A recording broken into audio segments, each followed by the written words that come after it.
teach, everything we teach, can be used in the real world. And I play a game with my students. I said, you name one thing that you have been asked to learn here in school, and I'll either tell you if I took where I have used it in the real world, and not to teach, but used it in the real world. And if I didn't take that course, I'll tell you where other people have used it in the real world. Teachers should be able, on anything we teach, on any of our standards, to look at the kids, give them a straight answer, say, here's where this is really used.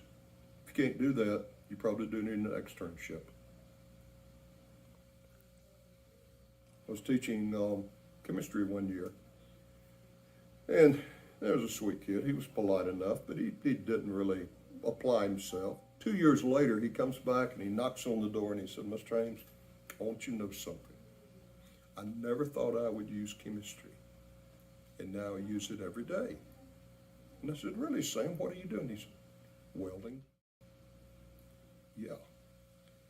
Because when you're welding with those welding rods, they produce gases that if those fumes are not properly managed, some of them can kill you. But he got it about the different chemicals that are used. You know, you can weld aluminum if you know what you're doing and have the right equipment. She was the first woman to become captain of the police department. And she realized that they didn't have a lot of training for women, but she was good with her hands and she could do crafts. So her claim to fame was she did what she called the nutshell cases. And she would make these real world examples. Of course, one of my kids made a fictional example here. And Miss Glessner Lee would call in the policeman and say, look at this model. Tell me what you see. Y'all come and look and tell me who done it and where the body might be. I was so proud of this young lady. And you find the murder weapon. Is that blood on the... Yeah. Well, I feel like... and they're up there. That's the weapon. Yeah, looks like. But I feel like the body was drugged. Uh-huh. That's what I would have guessed. Now, who done it? We're all standing here looking at the cops, innocent as can be. And there's somebody with blood on their shoe. Took this kid 14 hours. He 3D printed this. The whodunit part was, where was the killer? There were several people. What you have to do is you have to take string and draw. Somebody was shot here, somebody was shot here, somebody was shot over here. The only place the killer could have possibly be standing was up here in this tower and was picking them off. And he did a Google slide that went with that as part of the story. But she took the skull and then she showed the European, the African, and the Asian descent and the differences in the shape of the skull and the different facial parts.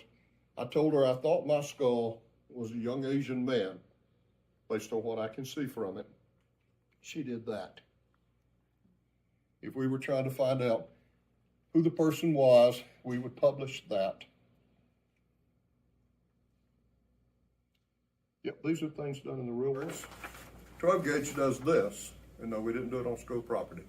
He went to a range.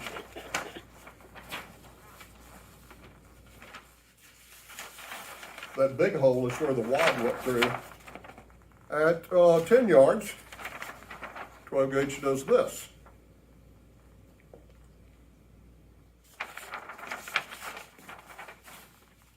And at 15 yards, 12 gauge does this. Real cops do this in the real world. They better know. They better know how their weapons work, right? Mm-hmm. This young man went to the range with his daddy, and that's what he produced. This was part of the You Teach a Lesson project. The whodunit is a little mystery. The You Teach a Lesson project, each kid took a different topic and came back and taught a lesson about that. And this was pattern the shotgun. If you do real activities, the kids get engaged, they see why you use it in the real world, and they start doing it.